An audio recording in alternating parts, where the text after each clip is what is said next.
Assalamualaikum warahmatullahi wabarakatuh. Sampurasun. Tetap semangat menjalani rutinitas dan aktivitas kalian selama ini. Kita jumpa lagi di Jejak Si Koran episode berikutnya.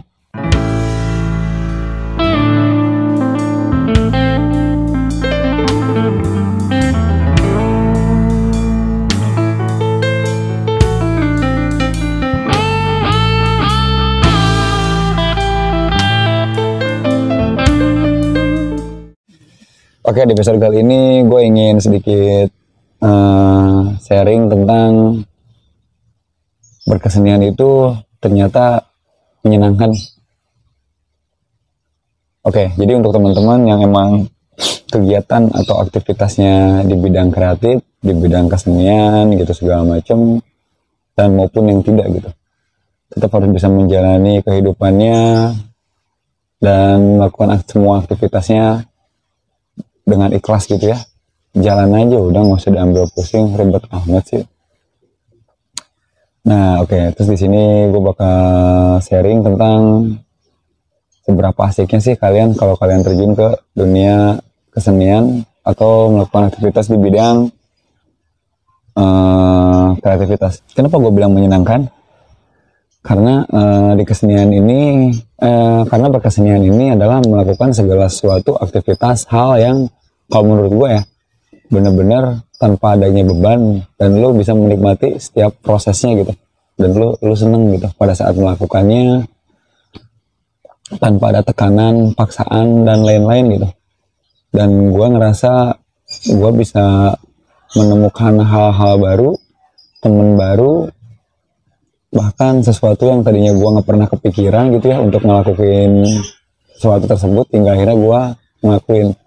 Terus ada yang namanya kolaborasi, kita kerjasama nih sama seniman-seniman lain, sama penggiat seni lain, atau bahkan dengan orang yang pekerjaannya di luar bidang kreativitas atau kesenian gitu. Jadi kan gue juga suka kayak ngegarapin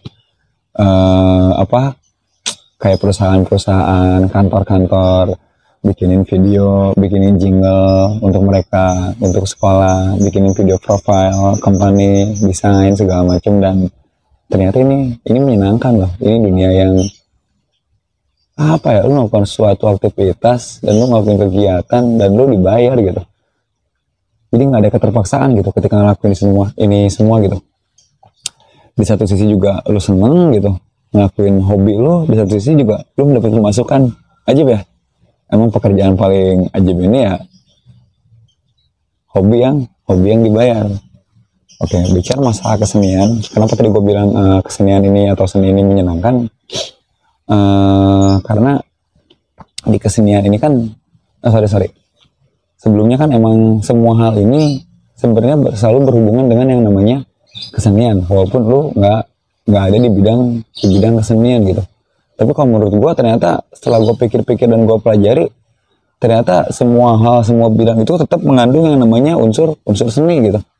Bahkan ketika lo masak juga kan, ketika lo milih bumbu ya, lo nyoba nih mau masak apa, milih bumbunya pakai bumbu apa, nanti kan bakal ada rasanya kecipta gitu, enak atau enggak, hingga akhirnya menjadi masakan yang sangat sedap, lezat, dan bikin lo bergairah gitu. Dan bagi gue itu juga termasuk proses sama kayak kesenian gitu. Sama kayak ketika lo bikin lagu, lo rekaman, lo ngaransemen, lo nyari chordnya, nyari musiknya, nyari soundnya. Terus ketika lo menggambar, lo mau gambar pakai koas, pakai apa, cat air dan lain-lain, hingga akhirnya lo membentuk sebuah gambar yang sangat indah gitu, gambar sangat bagus. Masak juga sama kan, apalagi ngajar, misalkan ngajar seorang guru, emang nggak ada seninya? Ada lah. Gimana caranya dia memilih kata-kata yang bagus untuk disampaikan, atau kata-kata yang indah yang disampaikan kepada siswanya, agar siswanya bisa paham, bisa mengerti cara penyampaiannya gimana, gesturnya. Ada seni peran dan seni sastranya di situ. Cuman mungkin selama ini terlalu dikotak-kotakan hingga kita nggak sadar nih ternyata kesenian ini masuk ke segala jenis, semua aspek. Bahkan di aspek agama pun tetap kita menggunakan namanya kesenian. Emang ayat-ayat Al-Quran turunnya lewat apa? Seni sastra kan? terus cara Nabi berdakwah, ada seni perannya, bagaimana strategi perang segala macam, cara beliau mengayomi umatnya gitu, diskusi segala macam strategi dan lain-lain gitu. Ternyata ada proses kesenian di mana-mana, bahkan di politik pun tetap ada seninya kan, seni berbicara. Kalau kalian pernah dengar gimana caranya kalian bisa mengatur ritme, tempo, dan pilihan kata yang tepat dan yang baik pada saat kalian masuk ke politik, misalkan ada strateginya juga. Ternyata semua ini selalu bersinergi dan berkesinambungan gitu dengan kesenian. Cuma mungkin kitanya aja nggak sadar. Nah makanya mungkin nggak semua orang nih yang sadar ke situ, dan nggak semua orang juga seneng ke bidang kesenian. Kenapa? Karena sekarang ini kesenian terlalu dikotak-kotakan kalau menurut gua. Jadi hanya ada seni musik, seni rupa, teater, sastra, dan lain-lain. Contohnya kayak misalnya di sekolah ya kesenian hanya sebatas itu aja. Orang-orang seni berarti yang menyukai pelajaran atau menyukai kegiatan kayak main musik, main band, ngegambar, main teater, main seni peran, bikin puisi segala macam. Padahal kalau menurut gue pribadi berkesenian itu maknanya lebih luas dari itu gitu.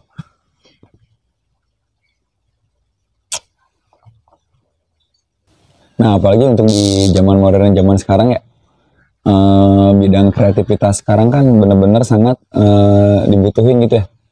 Kayak orang-orang desain grafis, editing video, editor video, shoot video, bahkan di musik juga gitu. Karena sekarang ini semuanya udah serba digital, nah justru bidang kreatif ini menurut gue di era modern ini sangat benar-benar diperlukan. Jadi untuk kalian yang emang seneng dan menekuni bidang kesenian, kreativitas gitu, nggak usah sedih dan berkecil hati lah gitu.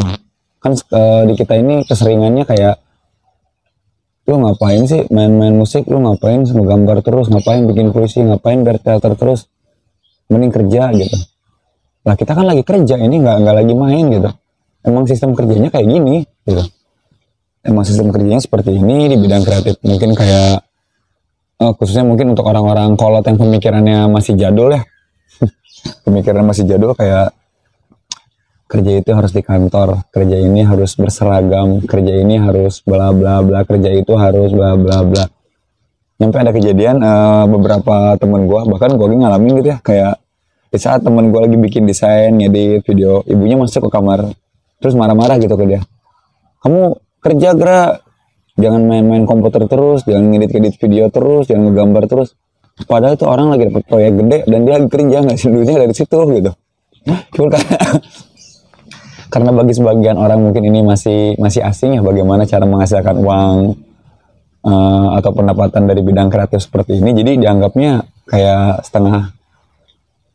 bukan setengah lagi, mungkin dicapnya kayak pengangguran, males, dan lain-lain gitu.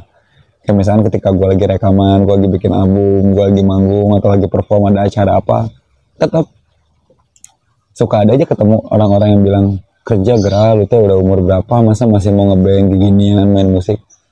Padahal kalau dipikir-pikir ini kayaknya kerja anjir, dapat duit dari sini gitu, bukan sebatas main-main cengar-cengir gitu-gitu doang, nggak jelas gitu. Sekiranya emang nggak jelas pun pasti ya gue bakal tinggalin lah, yang mau ngapain gitu. Cuman kan emang di bidang kesenian atau di bidang kreatif ya, ini sistemnya kayak gitu ya. Jadi pekerjaannya kayak lu main aja. Kayak misalnya lu seneng traveling, lu seneng ngevlog, lu seneng masak, lu seneng main musik, seneng ngegambar, ngedesain, Corel Draw, Photoshop, ngedit video, dan lain-lain. Sehingga untuk orang-orang awam itu kan mikirnya, ini orang bukannya kerja di kantor, atau kerja kemana jadi apa, malah nganggur, diem terus, ngurung di kamar. Makanya gue suka ketawa gitu sama orang-orang yang pemikirannya masih sempit gitu. Apalagi di era fase-fase sekarang, di era digital. Begitu banyak orang-orang yang pada ujungnya, pada akhirnya orang-orang yang selama ini ngapain sih, bukannya kerja yang benar, nganggur, bla bla bla, dan lain-lain, pada ujungnya mereka minta bantuan ke orang-orang seni dan orang-orang kreatif.